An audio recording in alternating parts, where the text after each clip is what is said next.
बिस्मिल्लाहिर्रहमानिर्रहीम। अस्सलामु अलैकुम एवरीवन। कैसे हैं सब? उम्मीद है सब खैरियत से होंगे। अल्लाह हम सबको अपने हिफ्ज़ व अमान में रखे। तो डियर स्टूडेंट, आज हमारा 9th क्लास बायोलॉजी में चैप्टर नंबर 7 यानी कि बायो एनर्जेटिक्स में लेक्चर नंबर 14 है, जिसमें आज हम डिस्कस करेंगे मैकेनिज्म ऑफ रेस्पिरेशन को। तो स्टूडेंट्स, मूव करते हैं आज के अपने लेक्चर की तरफ। स्टूडेंट, रेस्पिरेशन का प्रोसेस कैसा होता है? जो रेस्पिरेशन का प्रोसेस होता है उसमें डिफरेंट किस्म के रिएक्शन इन्वॉल्व होते हैं और डिफरेंट किस्म के रिएक्शन की कॉम्प्लेक्स सीरीज इन्वॉल्व होती है। स्टूडेंट, वो जो कॉम्प्लेक्स सीरीज ऑफ रिएक्शन है, ये जो सीरीज ऑफ रिएक्शन इन्वॉल्व होते हैं रेस्पिरेशन में, बहुत ज्यादा कॉम्प्लेक्स होते हैं। उनको समझना बहुत ज्यादा मुश्किल होता है। इसलिए स्टूडेंट, ग्लूकोज ऑक्सीडेशन को कम्प्लीटली समझने के लिए हमें पहले एरोबिक रेस्पिरेशन के मैकेनिज्म को समझना पड़ेगा। तो मूव करते हैं नेक्स्ट स्लाइड की तरफ और इसके मैकेनिज्म को देखते हैं। Student, stages of aerobic respiration क्या होते हैं? स्टूडेंट, जो एरोबिक रेस्पिरेशन होता है वो एक कंटिन्यूअस प्रोसेस होता है, लेकिन इसको हम 3 स्टेजेस में डिवाइड करते हैं। वो कौन कौन से स्टेजेस हैं? पहला स्टेज है ग्लाइकोलाइसिस, सेकेंड स्टेज है Krebs cycle and third stage है इलेक्ट्रॉन ट्रांसपोर्ट चेन। तो स्टूडेंट, एरोबिक रेस्पिरेशन क्या हुआ? एरोबिक रेस्पिरेशन एक कंटिन्यूअस प्रोसेस होता है, लेकिन हम इसको कितने स्टेजेस में डिवाइड करते हैं? 3 स्टेजेस में डिवाइड करते हैं। कौन कौन से स्टेज हैं? स्टेज नंबर 1 क्या है? ग्लाइकोलाइसिस। स्टेज नंबर 2 क्या है? Krebs cycle. स्टेज नंबर 3 क्या है? Electron transport chain.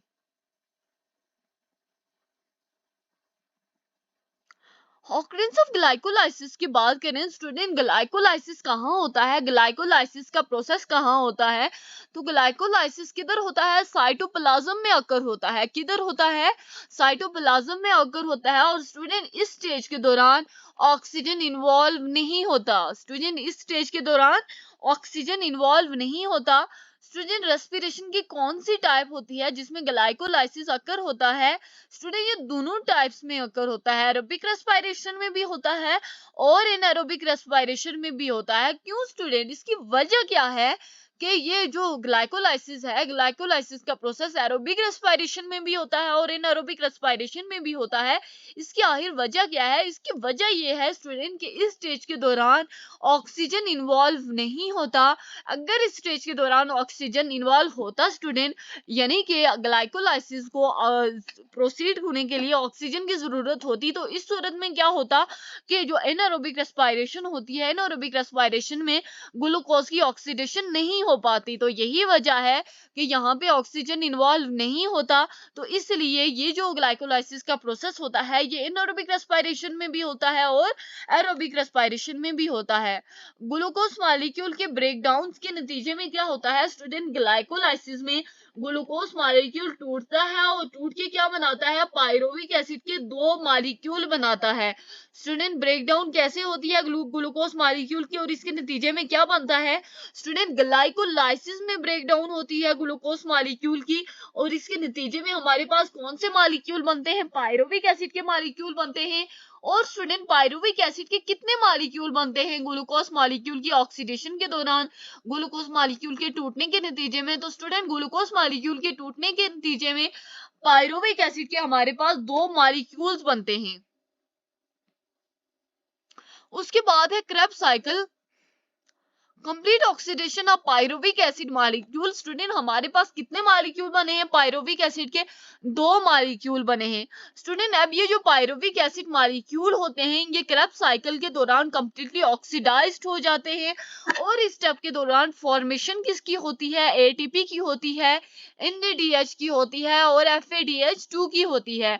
Student, complete oxidation कौन से मॉलिक्यूल्स की होती है? पायरुविक एसिड मॉलिक्यूल की होती है। कौन किसकी होती है? पायरुविक एसिड मॉलिक्यूल की होती है। तो आपसे पूछा जाए कि कौन से मॉलिक्यूल होते हैं जिनकी कंप्लीट ऑक्सीडेशन होती है क्रेब्स साइकिल के दौरान, तो आप क्या कहेंगे कि जो पायरुविक एसिड मॉलिक्यूल की फॉर्मेशन हुई थी हमारे फर्स्ट स्टेप में, तो हमारे सेकंड स्टेप में क्या हुआ है? सेकंड स्टेप में जाके उस पायरुविक एसिड मॉलिक्यूल की ऑक्सीडेशन हो गई है और जिसके इसके साथ साथ फॉर्मेशन किस किस की हुई है? एटीपी की हुई है, एनएडीएच की हुई है और एफएडीएच2 की हुई है। एसिटिल कोएंजाइम एक क्या होता है स्टूडेंट? क्रेब्स साइकिल में इंटर होने से पहले जो पायरुविक एसिड होता है वो 2 कार्बन कंपाउंड में चेंज होता है, जिसको क्या कहते हैं, एसिटल कोएंजाइम ए कहते हैं। Student, how can you define acetyl coenzyme A? तो before entering into Krebs cycle, pyruvic acid is changed into a 2 carbon compound. Krebs cycle में इंटर होने से पहले जो पायरुविक एसिड होता है वो 2 कार्बन कंपाउंड में चेंज होता है, और इस 2 कार्बन कंपाउंड को हम क्या कहते हैं, एसिटल कोएंजाइम ए कहते हैं। Electron transport chain. Student, what is the final step of cellular respiration? Cellular respiration का final step क्या होता है? Electron transport chain. Student, what is the final step of cellular respiration? Electron transport chain is the final step of cellular respiration. Transfer of electron. It is the transfer of electron on an electron transport chain. Student, electron transport chain में क्या होगा कि electron transfer होंगे, क्या करेंगे, electron transfer होंगे। Release of electrons in hydrogen ion, in this step NADH and FADH2 release electrons in hydrogen ion.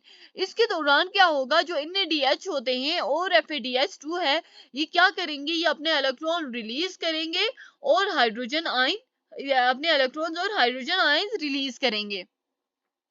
ये जो इलेक्ट्रॉन्स होते हैं इनको कौन लेगा, इनको अपने प्रोसेसेस के लिए, अपने रिएक्शन के लिए कौन लेगा, कौन कैरी करेगा, कौन करेगा, इलेक्ट्रॉन कैरियर्स कैरी करेंगे। कौन लेंगे, इलेक्ट्रॉन कैरियर्स लेंगे। तो student, what is the final step of cellular respiration? Electron transport chain is the final step of cellular respiration. It is the transfer of electron on an electron transport chain. In this step, NADH and FADH2 release electrons in hydrogen ions. These electrons are taken up by a series of electron carriers. Synthesis of ATP. Student, when electron move through a series of electron carrier, they lose energy. Student, जब भी electron carrier की series के through move करते हैं, यानी कि उन्हें move करने के लिए, जब वो मूव करने के लिए इलेक्ट्रॉन कैरियर की सीरीज का यूज करते हैं, तो वो क्या करते हैं, एनर्जी लूज करते हैं। स्टूडेंट, अब ये जो एनर्जी वो लूज करते हैं, ये एनर्जी कहाँ यूज होती है, ये एनर्जी एटीपी की सिंथेसिस में यूज होती है। स्टूडेंट, ये एनर्जी कहाँ यूज होती है, ये एनर्जी एटीपी की सिंथेसिस में यूज होती है। Formation of water. Student, chain के एंड में क्या होता है, जो इलेक्ट्रॉन्स और हाइड्रोजन आयंस होते हैं वो मॉलिक्यूलर ऑक्सीजन के साथ कंबाइन होते हैं, और कंबाइन होके क्या बनाते हैं, वाटर बनाते हैं। कंबाइन होके क्या बनाते हैं, वाटर बनाते हैं। स्टूडेंट, चेन के एंड में क्या होता है, इलेक्ट्रॉन ट्रांसपोर्ट चेन जो है इसके एंड में क्या होता है कि जो इलेक्ट्रॉन्स और हाइड्रोजन आयंस से, हमने क्या कहा, इलेक्ट्रॉन क्या कर रहे हैं, जो NADH2 और FADH2 उनका क्या फंक्शन है कि वो इलेक्ट्रॉन और हाइड्रोजन आयन रिलीज कर रहे हैं। स्टूडेंट, तो ये जो हाइड्रोजन आयन और इलेक्ट्रॉन रिलीज हुए हैं, ये क्या करेंगे, मॉलिक्यूलर ऑक्सीजन के साथ कंबाइन होंगे, और कंबाइन होके क्या करेंगे, किसकी फॉर्मेशन करेंगे, वाटर की फॉर्मेशन करेंगे। स्टूडेंट, सिंथेसिस ऑफ एटीपी से क्या मुराद है आपकी, कि व्हेन इलेक्ट्रॉन, जब इलेक्ट्रॉन कैरियर जो होंगे, इलेक्ट्रॉन कैरियर की सीरीज के थ्रू मूव करेंगे, तो वो एनर्जी लूज करेंगे, और ये एनर्जी कहाँ यूज होगी, एटीपी की सिंथेसिस में यूज होगी। वाटर की फॉर्मेशन की बात करें स्टूडेंट, जब इलेक्ट्रॉन ट्रांसपोर्ट चेन का एंड होगा, ऐसी सूरत में क्या होगा कि जो इलेक्ट्रॉन और हाइड्रोजन आयंस होंगे वो मॉलिक्यूलर ऑक्सीजन के साथ कंबाइन होंगे, और मॉलिक्यूलर ऑक्सीजन के साथ ये इलेक्ट्रॉन और हाइड्रोजन आयन कंबाइन होके क्या बनाएंगे, किसकी फॉर्मेशन करेंगे, वाटर की फॉर्मेशन करेंगे। थैंक्स फॉर वॉचिंग, मिलते हैं नेक्स्ट वीडियो में।